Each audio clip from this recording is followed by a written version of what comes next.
بسم اللہ الرحمن الرحیم۔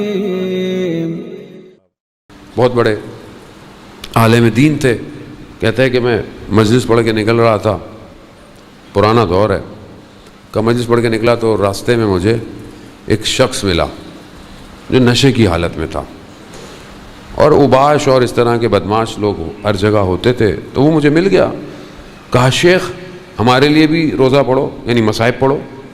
تو اس نے بولا بھائی مصائب اور مجلس پڑھنے کی جگہ ہوتی ہے، تم مجلس میں آ جایا کرو جہاں میں پڑھتا ہوں۔ کہا نہیں ہم تو آ نہیں سکتے، اب ہم جیسے لوگ کہاں مسجد میں آئیں گے، کہاں سے نہیں۔ کہا نہیں تم آؤ۔ کہا نہیں۔ کہا اچھا پھر کہیں رکھو تو میں آ جاؤں۔ کہا نہیں یہیں پڑھو۔ اب آدمی ویسی دوسری کیفیت میں تھا، مولانا نے کہا پتہ نہیں کیا ہی نہ ہو جائے۔ کہا اچھا دیکھو مجلس یا مصائب پڑھنے کے لیے ایک شرط ضروری ہے۔ کیا؟ کہا کرسی ہو، ممبر ہو، تقاضا ہے۔ انہوں نے کہا کہ ایسی بات کروں تاکہ یہ مجھے جانے دے۔ اللہ اکبر۔ وہ شخص خود جھک گیا، کہا شیخ میں ممبر ہوں، میرے اوپر بیٹھ کے پڑھو۔ کہا یہ بیٹھے، انہوں نے صرف یہی کہا السلام علیکہ یا ابا عبداللہ۔ کہا وہ کانپنا شروع ہوا۔ کہا میں نے دوسرا سلام کیا، اس کی کپ کپاہٹ بڑھتی گئی، تیسرے سلام تک اس نے گر گیا۔ میں نے بھی کہا کہ ختم۔ کہا بس شیخ۔ کہا میں تمہیں چھوڑ آتا ہوں۔ کہا نہیں میں چلا جاؤں گا۔ کہا نہیں تاکہ تمہیں کوئی تکلیف نہ دے، میں تمہاری حفاظت کرتا ہوں تمہیں تمہارے گھر تک۔ عالم دین کہتے ہیں میرے دروازے تک آیا،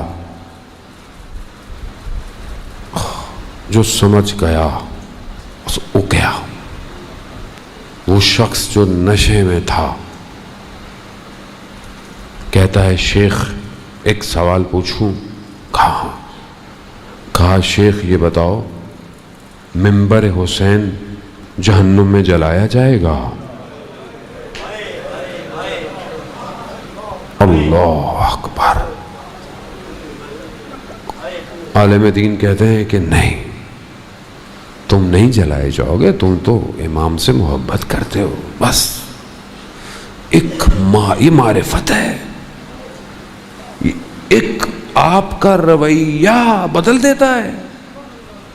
اب ہمارے جیسا خدا نہ خواستہ کوئی ہوتا بھائی چلو اپنا کام کرو، تم کہاں، اور نہیں، اس لیے تو علماء کا احترام کرنا چاہیے۔ ذہن محترم کس طرح انہوں نے معاشرے کو اڑایا، کتنی معرفت تھی اس کی، کہ کہا ممبر امام حسین کیا جہنم میں جلایا جائے گا؟ نہیں۔ عزیزان محترم اپنے نگاہوں سے لوگوں کو مت دیکھا کریں، وہ کریم ابن کریم ہے،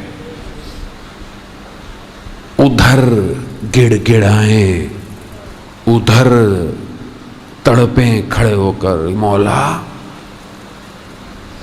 میں گناہگار، میں خطاکار، لیکن آ گیا ہوں، کہاں جاؤں میں؟ آپ نے تو بلایا، میں یہاں آیا ہوں، آپ نے نہیں بلایا ہوتا تو میں پتہ نہیں کہاں ہوتا۔ اب جب آ گیا ہوں تو کہاں جاؤں میں؟ آپ کے در کے سوا میرا کون سا دروازہ ہے مولا؟ سمجھیں عزیزان محترم، سفینۃ النجات ہے، سب سے تیز، سارے اہل بیت سفینۃ النجات، سارے ائمہ، حدیث ہے کہ اہل بیتی، رسول خدا فرماتے ہیں میرے اہل کا سفینۃ النوح، بالکل ان کی مثال ایسی ہے جیسے حضرت نوح کی کشتی ہے، جو سوار ہو گیا وہ۔ لیکن امام حسین علیہ السلام کی کشتی سب سے تیز ہے، سب سے تیز ہے، ایک دفعہ یا حسین کہہ دو بس اس نام میں ہی پروردگار نے ایسا کچھ رکھا ہے کہ آپ سارا سال کچھ بھی کرتے رہیں، فرش عزا پہ آئیں آپ کی آنکھ سے آنسو آئے گا۔ رونا آسان تھوڑی ہے، کوئی رونا آسان ہے، اپنا بھی لوگ مر جاتے ہیں، بعض اوقات روتا نہیں ہے آدمی، وہ بھی آپ روز رو رہے ہیں 2 مہینہ 8 دن۔ میں تو خود اپنے آپ کو دیکھتا ہوں کہ میں ایک مجلس پڑھی، کبھی دن میں 2 ہیں، کبھی کہیں زیادہ ہیں، مجھے خود سمجھ میں نہیں آتا یہ کیسے ہوتا ہے، یہ کون ہے جو کروا رہا ہے، یہ کون ہے جو رلوا رہا ہے؟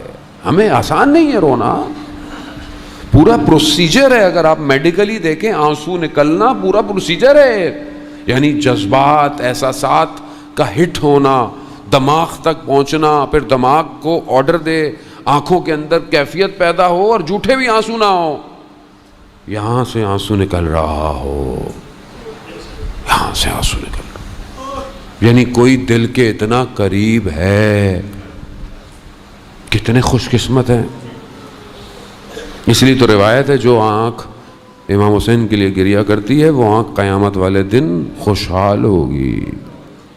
امام حسین آپ نے کیا کیا ایسا، کیا کیا ایسا. سلام ہو اس ماں پر کہ جس نے خود اپنے بیٹے سے کہا بیٹا میں جنت میں نہیں جاؤں گی جب تک تمہارا عزادار جنت میں نہیں جائے. کتنے خوش قسمت ہیں ہم لوگ. اللہ اکبر.